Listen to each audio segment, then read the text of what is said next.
یہ جو عام طور پر روزہ کہا جاتا ہے یا روزے کہا جاتا ہے، یہ اگر عربی صوم کا جو لفظ ہے اس کا معنی اگر دیکھا جائے تو یہ اس کا معنی نہیں ہوتا۔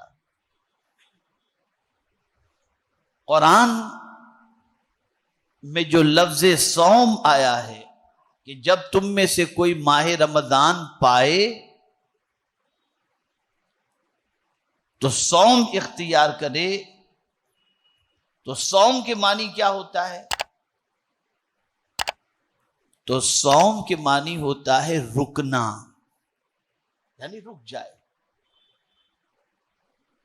صبح صادق سے لے کر غروب آفتاب تک رک جائے۔ اب اس کو روزہ کیوں کہتے ہیں؟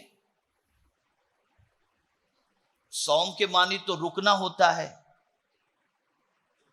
تو ہم تو یہ نہیں کہتے کہ ہم جو ہے وہ رک رہے ہیں، ہم تو کہتے روزہ رکھتے، اس لیے کہتے ہیں چونکہ یہ عمل دن میں ہوتا ہے، روز میں ہوتا ہے، اس کے لیے اس کو روزہ کہتے ہیں۔ ورنہ صوم کے معنی ہوتا ہے رکنا۔ ہر عبادت کا معاملہ یہ ہے کہ اس کو کرنا ہوتا ہے، نماز پڑھنا ہوتا ہے، حج کرنا ہوتا ہے، زکوٰۃ دینا ہوتا ہے، لیکن صوم روزہ اسے کہتے ہیں جس میں کچھ نہ کرنا ہوتا ہے، یعنی خاص طور پر 3 چیزوں سے بچنا ہے۔ کچھ کرنے کا نام روزہ نہیں، بلکہ 3 چیزوں سے بچنے کا نام روزہ ہے۔ پھر یہ روزے کو اللہ عز و جل نے کب تک کے لیے فرض کیا؟ کب سے کب تک؟ تو قرآن کہتا ہے وَأَتِمُّ الصِّيَامَ إِلَى اللَّيْلِ، اسے رات تک کمپلیٹ کر لو، یعنی غروب آفتاب تک۔ اب روزے کی تعریف کیا ہوئی؟ صبح صادق سے لے کر غروب آفتاب تک اللہ کی رضا کے لیے کھانے پینے اور عمل زوجیت سے بچنے کا نام ہے روزہ۔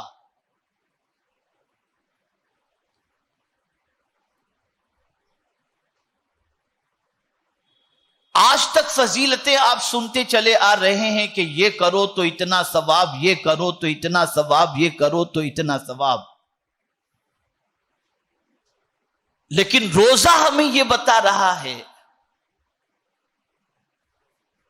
کہ بہت سارا ثواب صرف کرنے ہی کے اندر نہیں ہے، بچنے میں بھی اللہ نے بہت سارا ثواب رکھا ہے، نہ کرنے میں اور بچنے میں بھی اللہ نے بہت سارا ثواب رکھا ہے۔ بلکہ اگر میں یہ کہوں تو غلط نہ ہوگا کہ بڑا ثواب اللہ نے بچنے میں ہی رکھا ہے،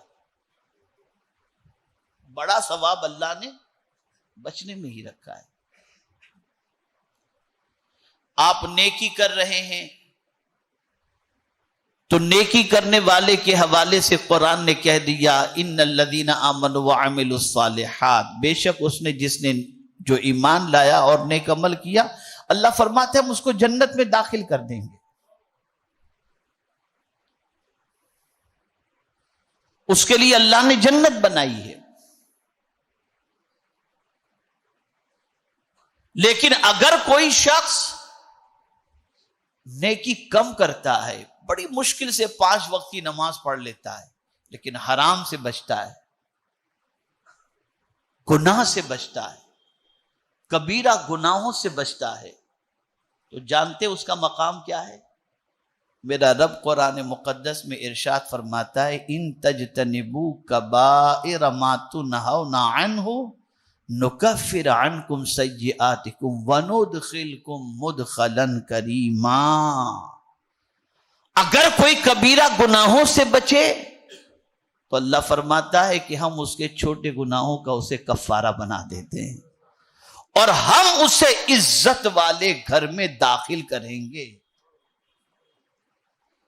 اس امت کی سب سے بڑی پریشانی یہ ہے کہ کرنے کا کام تو اس نے کیا اور کر رہی ہے، لیکن بچنے میں یہ قوم بالکل پیچھے ہے۔ ادھر نماز بھی پڑھتی ہے، ادھر گناہ بھی کرتی ہے، ادھر تلاوت بھی کرتی ہے، ایام 20 کے روزے بھی رکھتی ہے، ساتھ میں لوگوں کا مال بھی کھا جاتی ہے۔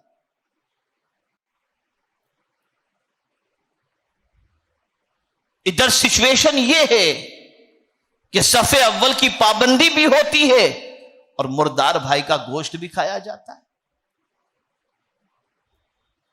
یہ امت بچنے میں بہت پیچھے ہے،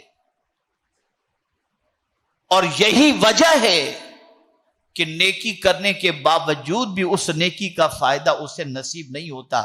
بلکہ میرا یہ جملہ ذہن کے اندر محفوظ کر لو، ہر نیکی کرنے کا حکم اسی لیے دیا گیا تاکہ تم برائی سے بچ جاؤ، لیکن اگر نیکی کر کے برائی سے نہیں بچتے پھر اس نیکی کا کیا فائدہ تم نے حاصل کیا؟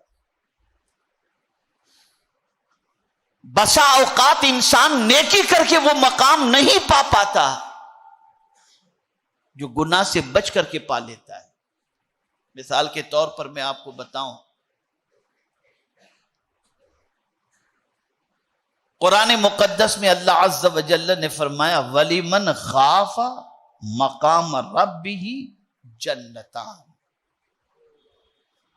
جو اللہ کے خوف کی وجہ سے رک گیا، کھڑا رہ گیا،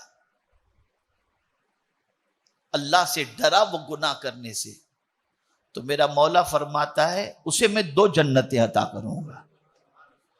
عمل کرنے والے کو ایک اور گناہ سے بچنے والے کو 2 جنتوں کی بشارت اللہ نے عطا فرمائی۔ بچنا سیکھو، گناہ سے بچنا سیکھو۔ اور آدمی گناہ کیوں کرتا ہے؟ کیوں روکا گیا؟ روزہ اس کو کیوں کہا گیا کہ صبح صادق سے لے کر غروب آفتاب تک کھانے، پینے اور عمل زوجیت، یہ 3 چیزوں ہی سے رکنے کا نام روزہ کیوں رکھا گیا؟ کیوں روک دیا گیا کھانے سے؟ اس لیے کہ ساری مستی انسان اس وقت کرتا ہے جب پیٹ بھرا ہوتا ہے۔ گناہ کے دروازے پر انسان اس وقت جاتا ہے جب اس کا پیٹ بھرا ہوا ہوتا ہے، بلکہ لوگ گناہ سے پہلے بھی پیٹ بھر کر کے کھاتے پھر گناہ کرتے ہیں۔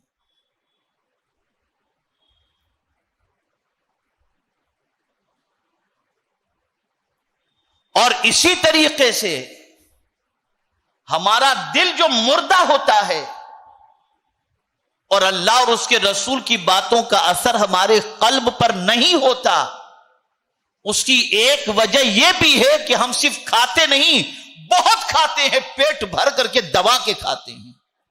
یہی وجہ ہے کہ اللہ کی باتوں کا اثر نہیں ہوتا۔ اور صرف پیتے ہی نہیں، کوک 7 اپ تو اپنی جگہ پر، شربت یہ وہ اتنا پی لیتے ہیں، اتنا پی لیتے ہیں کہ جس کی کوئی انتہا نہیں۔